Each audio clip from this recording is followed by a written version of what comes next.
In the late afternoon of Saturday, March 25, 1911, the top 3 floors of the Ash Factory building on the corner of Green Street and Washington Place in Manhattan erupted in flames.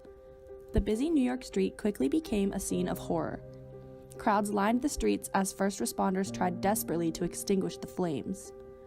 Screams of terror filled the air as countless young women began falling to their death. In less than 25 minutes, the fire had killed 146 employees of the Triangle Shirtwaist factory occupying the top 3 floors of the building. The Triangle Factory fire is often remembered as one of the most infamous incidents in American industrial history. The event shined a much-needed light on the dangers of conditions within sweatshop factories and led to the creation of a series of laws and regulations that would better advocate for worker safety. The late 1800s in the United States is known as the Industrial or Gilded Age and was predominantly known for creating revolutionary innovations such as railroads and new technology. With a surplus of new products and increasing demand, the rise of industrial factories began. During this time, mass manufacturing in large factories became the most common form of labor. Due to such a strong need for products, factories had virtually no standards for who they would employ, often including undocumented immigrants and sometimes children as young as 14. The main priority of the factories was quantity over quality, often leaving working conditions less than satisfactory. The 1900s became known as the Progressive Era, a time period where large social activism and political reform existed. During the Progressive Era, many precedents for factory regulations were established, one of them being the compromise made after the Triangle Factory fire. The compromises brought light to the conflict of poor and unsafe working conditions that had been occurring in factories for decades. By 1909, New York City became a center for garment manufacturing in the United States, employing 30,000 workers in over 600 sweatshops. The boycotts of 1909 were led by the International Ladies Garment Workers Union, otherwise known as the ILGWU. The ILGWU was formed on June 3, 1900 by 11 delegates representing local unions from the major garment centers. During this time, the ILGWU was extremely unorganized and faced many challenges in expanding and maintaining membership and sufficient funding. The majority of the union was made up by young immigrant females, specifically Jewish immigrants, who had first-hand experience with low wages, excessively long hours, and unsanitary and dangerous working conditions. On November 23, 1909, more than 20,000 Shirtwaist employees launched an 11-week strike. The strike was created in order to protest the Leezerson Company, the Rosen Brothers, and the Triangle Shirtwaist Company, New York's largest manufacturers of shirtwaists. After 5 weeks, the Rosen Brothers decided to settle and agree to the terms the strikers set in place. However, the Leezerson Company and the Triangle Shirtwaist Company refused. The Triangle and Leezerson companies hired thugs and prostitutes to abuse strikers, often with aid from policemen, who would then arrest the strikers on charges of assault. Eventually, the strikers had to make a decision: go back to work or face being arrested or potentially killed. The strike was momentous for its size, duration, and support from middle-class women, therefore making it the largest female strike in its history.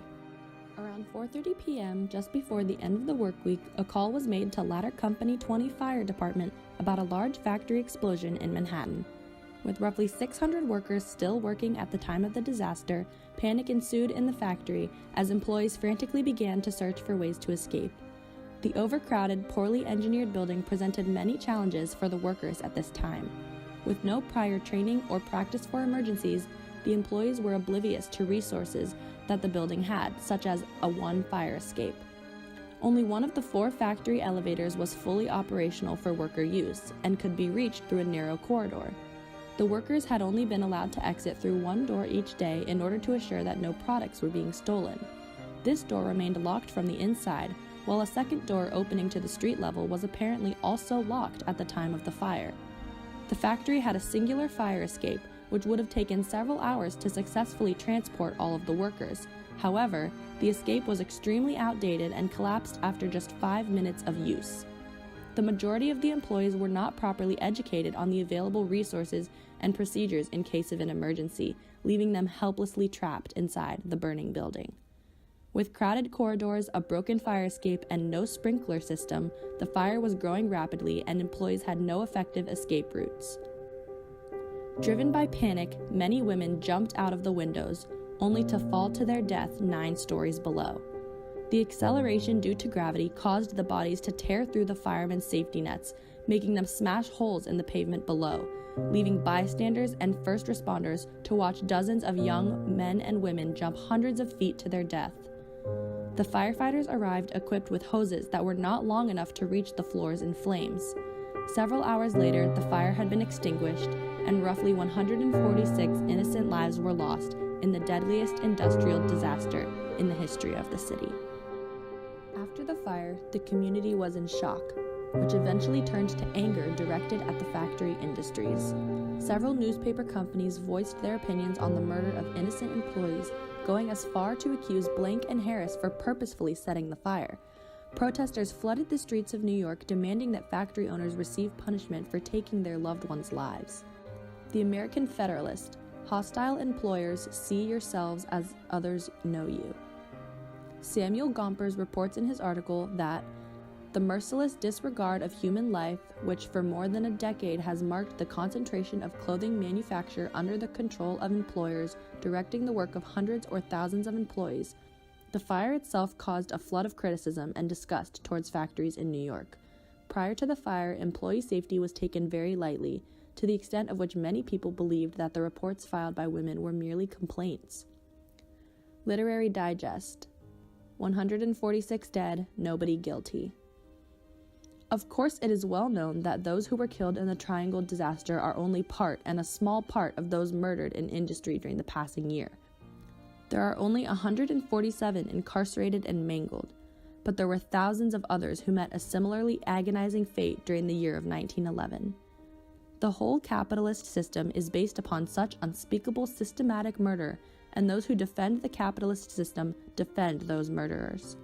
The public was in shock that 2 men could be found not guilty concerning the death of 146 innocent people.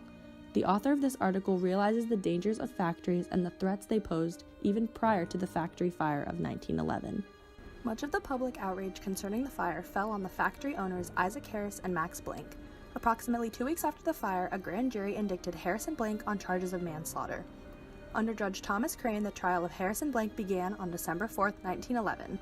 On December 27th, Judge Crane read a section of New York's labor law to the jury, this text stating that all doors leading into any factory shall be so constructed to open outwardly and shall not be locked during working hours. After deliberating for just under 2 hours, the jury returned with a verdict of not guilty on the charges of manslaughter because they could not prove beyond a reasonable doubt that the owners had knowledge of the locked door and that it explicitly caused individual deaths.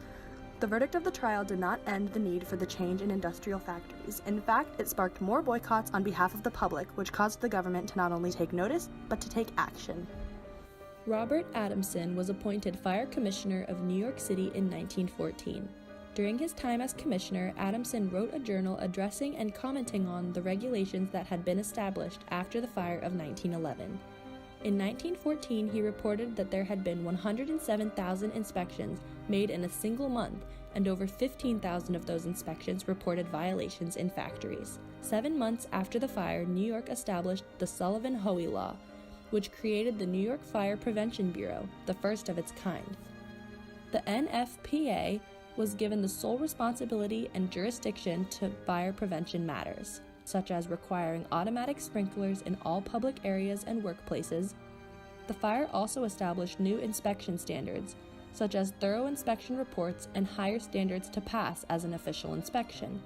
Each complete inspection report included measurement of stair width, risers, treads, stair halls, aisles, exits, fire escapes, windows, and more. The first act concerning labor rights was created almost 30 years after the fire as part of the New Deal.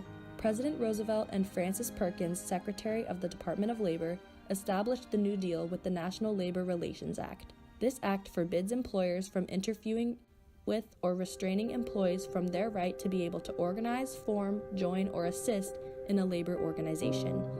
This allowed the creation of the Union Congress of Industrial Organization, which was one of the most important unions of its time. The New Deal precedents are still intact today, in 2018, setting standards for workers to unionize. Although the conflict between industrial employees and factory corporations concerning the lack of safety regulations was significant, the Triangle Factory fire of 1911 was the primary factor in establishing compromising precedent.